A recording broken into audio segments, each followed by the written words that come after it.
Hello, everyone. Welcome back.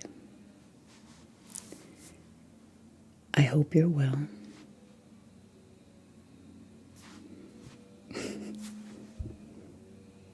Someone's yard people are starting up, of course, because they wait for me to start a video.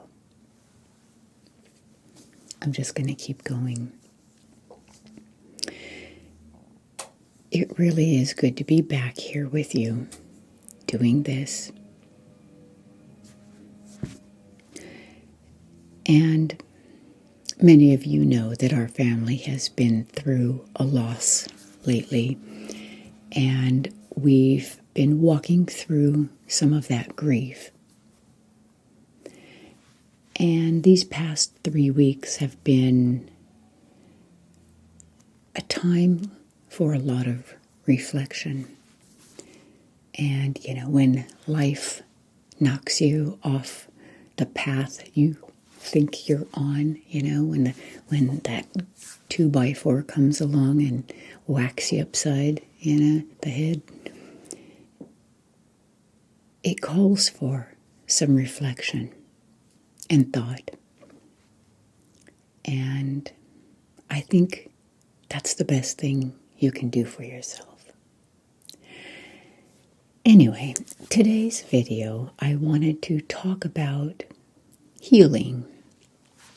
What is healing, and, how I do healing and how I try to help my children heal.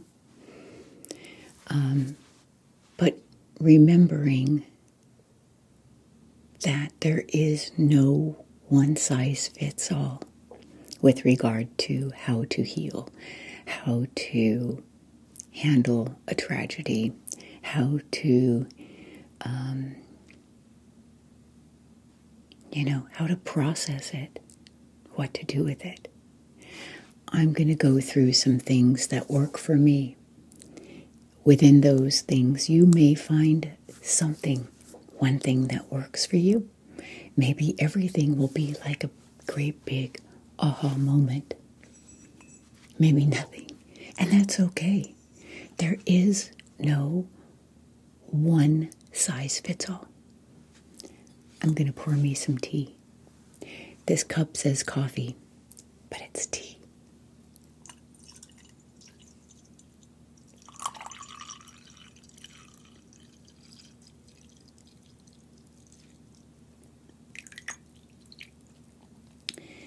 This is Fortnum and Mason Earl Grey. Oh my gosh, that's good. That is so good. One of the things I want to do before I start is express my gratitude to so many of you who have reached out with kind words and thoughts and prayers and just sharing yourselves and sharing sometimes what you're going through, hard stuff too. And I think it helps to know we're not alone. We're not alone when we hurt, or when we're in pain, or when we're suffering, or when we experience tragedy. We're not alone. It feels like it, but you're not. And I couldn't possibly respond to all of the messages because we're over 3,000 just on my video alone. And some of you found me through that. And I hope that you were able to learn that it's okay to be vulnerable. It's okay to ugly cry. It's okay to be raw. I'm kind of a person who wants everything put together, but I'm not afraid to be broken down either. I'm not afraid to show my brokenness. And that's what that was. And some of you were really touched by that and learned something from that. And so I'm glad if for nothing else, that you see that it's okay. It's okay to share your brokenness. Now, what is healing? How do you heal? Healing does not mean forgetting. With what I've been through in my life, in my 6+ decades here, I've been through a lot. Our family has been through a lot. And sometimes losing a pet really, not ignites it, but it brings up those feelings of loss from a previous time. And that's okay. I will never forget the people I've lost, that I've loved.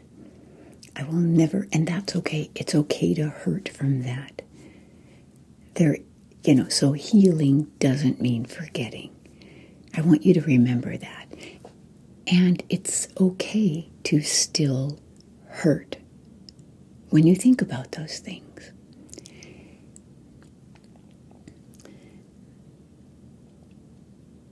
There are layers of healing. And healing and strength come and go on any given day. You might be doing really well one day or one moment and then completely falling apart the next. That's okay too. I think the process of allowing where you are with your grief, with your mourning, with your loss, allowing for it to be okay. When you try to resist it or try to be something else and you try to, I'm going to be strong, I'm not going to let this make me cry today, it just builds up in you, and I think it makes it harder. So just really bending with it. The branch that bends doesn't break. And the branch that refuses to bend in the storm will crack and break. So bend, flow with it, allow it. Allow what you're feeling to be. We have these God-given emotions for a reason, and sometimes they're there. Allow them. So in the healing, there are layers to healing. I know for me, I will start off by not eating, by not sleeping, by not really taking good care of myself. I'm in shock. I'm sad. I'm grieving. But that can't last. You have to take care of yourself. You do have to sleep. You do have to nourish your body. And you have to nourish your mind and your soul and your spirit and your heart. And I think, too, moving, getting out and taking a walk does help. It doesn't make everything all better, but movement does help heal your body a little bit. Even a short walk, alone or with someone. And your heart, I think, like I said, allowing sadness, talking with someone, perhaps, reminiscing, just getting it all out there is a way to begin healing the heart. And I want you to remember this throughout this little talk, this little blah, blah, blah, chit-chat. Healing is not forgetting, okay? So when I say healing, I don't mean, oh, I'm not affected by that anymore. All right? In times like this, your spirit needs to fall back on your faith. Yeah, it gets questioned. Yeah, you scream, why? It doesn't make sense. It's wrong. There must be no God. Whatever your faith is, wherever you get your spiritual strength, lean into that, even though it's normal to question it and rail at it. Okay? Healing is nonlinear in nature. It isn't you go from point A to point B to point C. Oh, and now you're at point D. You're all over the map. And that's okay too. Like I said, good days, bad days. Good moments, bad moments.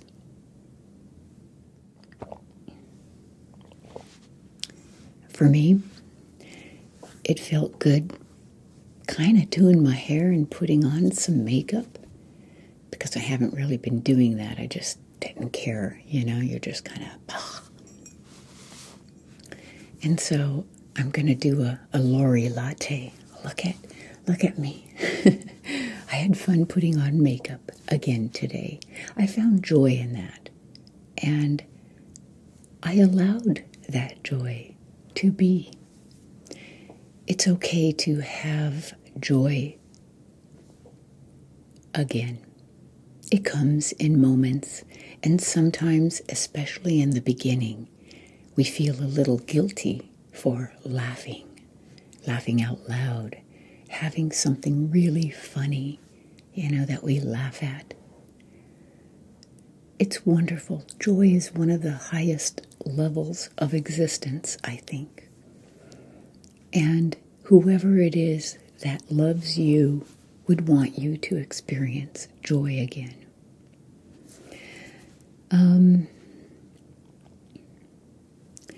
There are times you need solitude and just being away from everyone and talking. And then there are times you need people to be around you. You need to allow them in. No one has the right words. No one has the right answer. I don't. One thing I keep in mind, and I think this is really important, is to assume that everything someone tells you comes from a good place, even though it might come out wrong. It might come out misspoken. Don't take offense at what someone says because they're coming from a place of love and caring. And and you just have to let things go. People don't know what to say sometimes. I know I'm the same way. Sometimes foot in mouth. Oh God, did I just say that? I did. And so we have to allow and understand that people come from a really good place when they're trying to comfort you. So, yeah, that's important to remember. There is no schedule. There is no timeline. And you should not compare your path of healing or your path of grieving to anyone else's. It is unique unto you. If someone says, oh, I lost this person, but it only took me 6 months, to get back on my feet or whatever, or 3 months or 6 days or whatever, that's great for them. You are on your own path of discovery and healing. Allow that. Do not compare. And I had several people tell me this. Wow, I thought I had things, I was complaining about this, that, or the other, and I realized my problems aren't very big compared to yours. And, if you stub your toe, and that's the biggest thing going on in your life right now, then you know what? On a scale of 1 to 10, your stub toe is a 10. You can't compare it to my 10 of devastation. It's okay that your stubbed toe is a big deal for you. Don't look at me or someone else with a major loss and say, oh, I shouldn't complain. Yeah, put yourself in check sometimes. We all have to do that, right? We all kind of have our wah days. We do. We all do, right?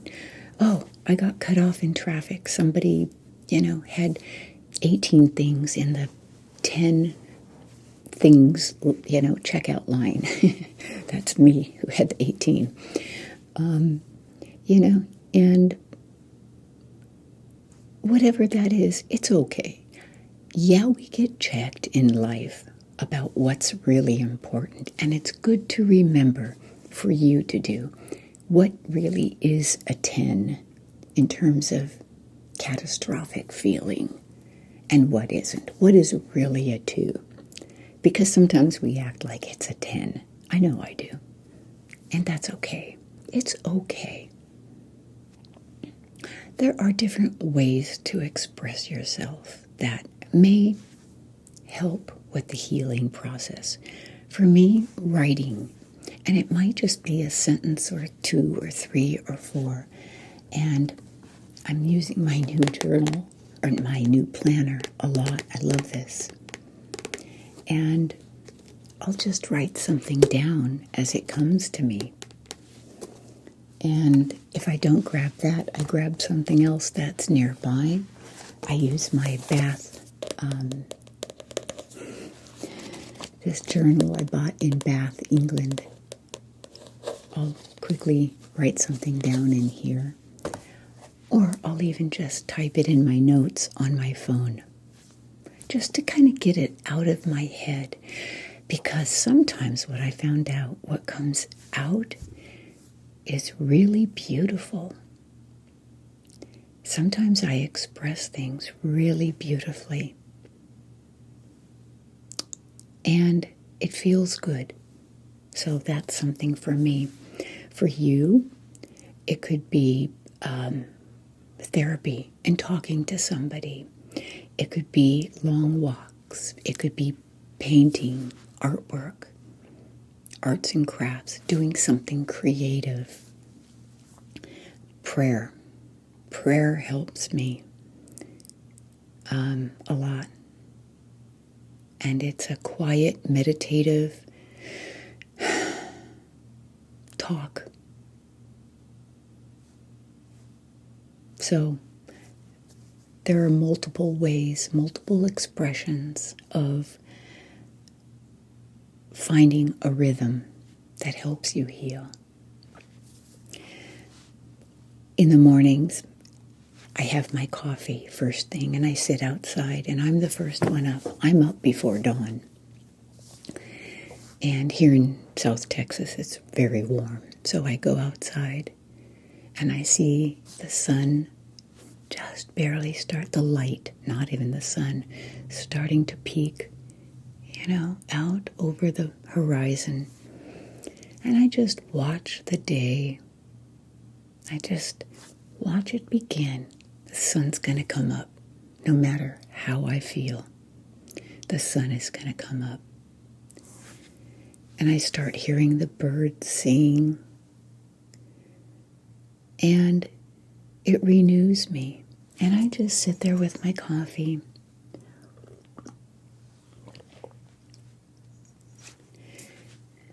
And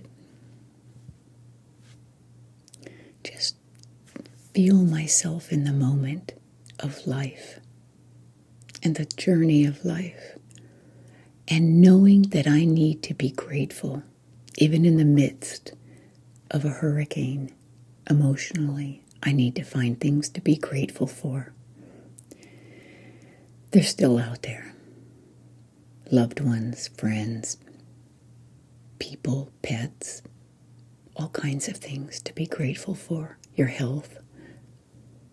Find something, even if it's small, find something to be grateful for. Later in the day, I'll make some tea. If it gets too late, it's herbal tea because caffeine is not good for me late in the day. And I sit with my tea. I go back outside And I just sit there, watch some of the golfers go by, judge some of their bad hits, and, just really hang out in the moment. That helps me. Might be 10 minutes, 15 minutes. Another thing that I like to do in spurts and bursts is organize. I'll organize something. Sometimes I need to be busy. It's like I just need to do something now. So I tore apart a couple of closets, reorganized some shelves just to be busy, to be in control of something. I can control what's in that closet. I can control what's on that shelf. And for the meantime, that's enough. And it helps me a little bit. So, and then other times I'm just a zombie on the couch, And I allow my zombie moments too. So it really is, you have all these juxtapositions of action and non-action or inaction. That's okay. It's okay. I think the thing to remember is if you're hurting, you're not alone. You're not alone. And your way of healing is enough. If it starts to feel destructive, and we have kind of our higher knower, the higher self that knows, you know what, Jeannie, you haven't gotten out of bed in 4 days. You haven't taken a shower. You haven't done this or that. You're not eating. You kind of know. And then it's time to ask for help. It's time to reach out. And there is nothing wrong with reaching out. Okay?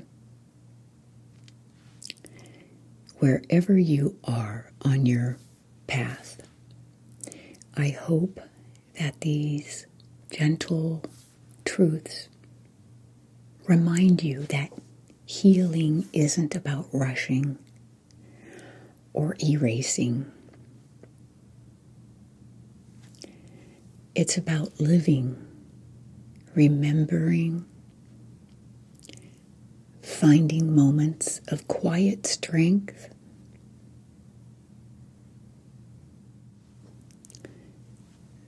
so, to summarize,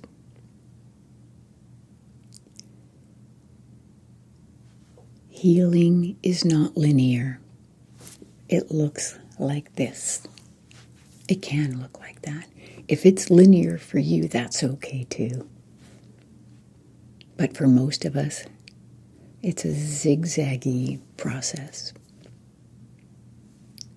There'll be good days and there'll be hard days, and both are part of the process.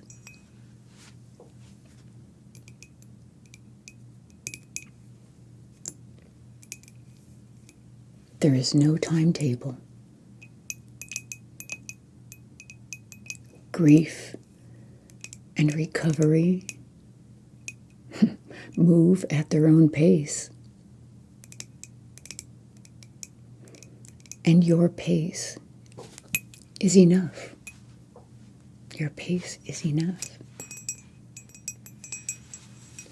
Feeling is part of healing.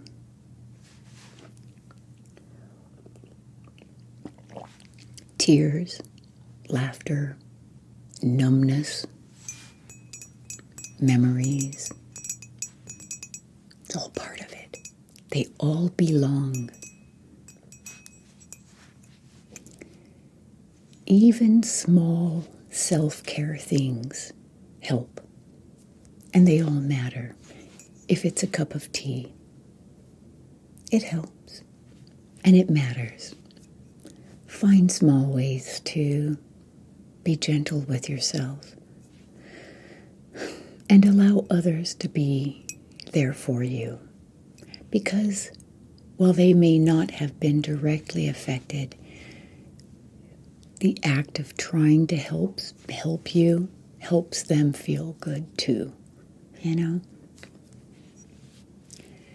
Connection matters. Know when to reach out. Don't become destructive. Talk with a good friend, a counselor, and I'll tell you, sometimes a stranger, someone you don't know or don't know well, really do help. And I don't even mean in the professional capacity, just someone sitting there, you know? You just never know. Think about ways you can be creative. Writing something down, doing something artsy, maybe productive, like cleaning a closet out.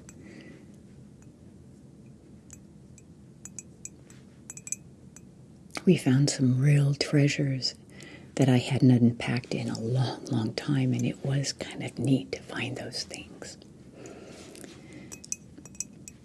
Faith in something bigger. Faith and trust that there's something more to this that we just don't understand. We don't have all the answers. We can't know it all. We can't know the why of it all. We have beliefs, we have faith and guidance there. But I think understanding that we don't understand it all is a little freeing. It's a little comforting to accept, I don't know. I don't freaking know. But something out there does. There's got to be something bigger and more knowing, all-knowing and loving. I have my faith and I know what guides me. But there are still times that I admit I don't know what's going on. And that's okay. I allow that.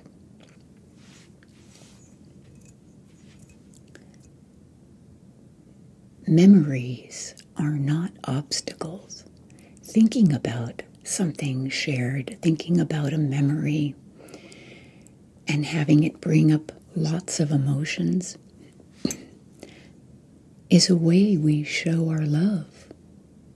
Memories are wonderful to share and keep alive. In a way, it keeps that person alive. I remember when our son passed away in a car accident. He was 20.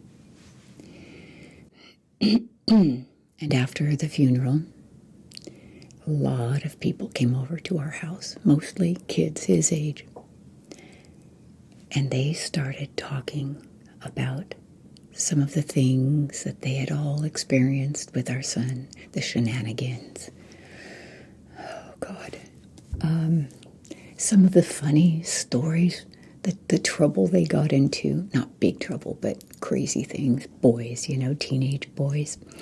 And they're sitting there telling the stories. And I am so grateful because I didn't know, I didn't go out and hang out with him on a Saturday night and have that kind of fun with him.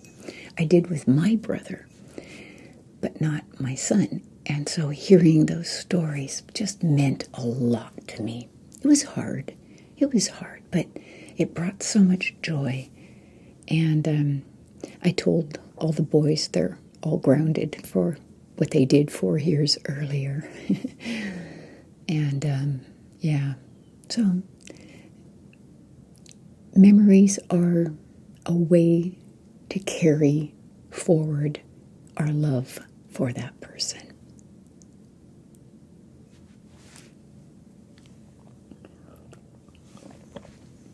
Compassion and care for yourself is essential. You can only neglect how you look in terms of taking a shower or not feeding yourself or staying in bed. You can only do that for so long. I read on someone's comment, some of the 3,000 comments on my post, Someone said something that'll stick with me forever. And I think she said, the garbage man always comes in the morning. Doesn't matter what just rocked your world, the garbage man always comes that day of the week. And it's true. Life is going to go on, and we have to go on with it. We just do. We don't forget, because healing isn't forgetting, but it's learning where to put that thing. Our world has been blown open. What do we do with it? Where do we put it? It's going with you forever. So how do you function with that thing, that pain, that hole? How do you make it a bit softer?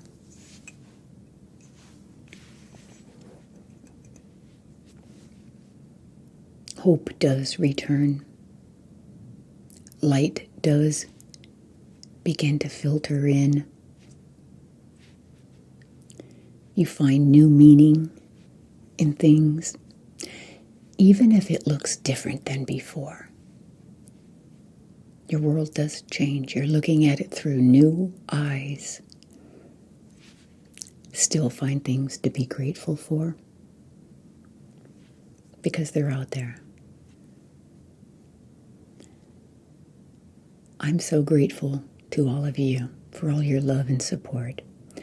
I'm grateful to all the new people that clicked on that horrible video, and I think I'm going to unlist it. I think. I don't know. I just feel like I can. But those new people who had never seen me do my blah, blah, blah before, but jumped on to offer words of encouragement, of empathetic sorrow, prayers, and their love. So if you're here and new, welcome to my world of blah, blah, blah. I hope I bore you to sleep some nights with my videos. I like to think that I can comfort you in your hours or moments of discomfort.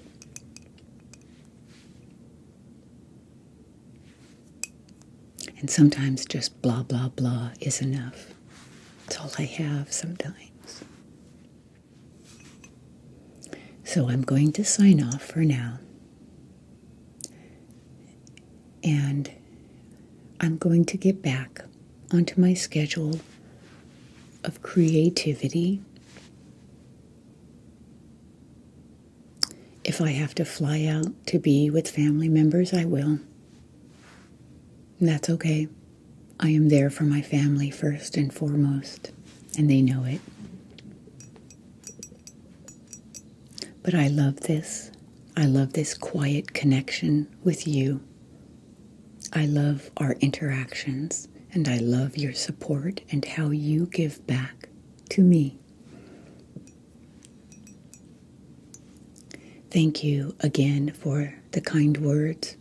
And some of you have sent flowers and lovely cards, and someone even knitted a beautiful little blanket. I have it on my sofa, and said every stitch was prayed over.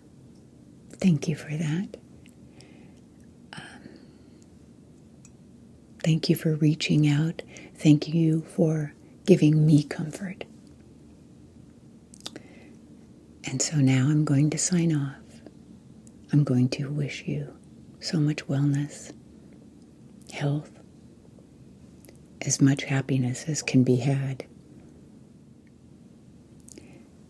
Take care, my friends, and I will see you in the next video. Goodbye for now.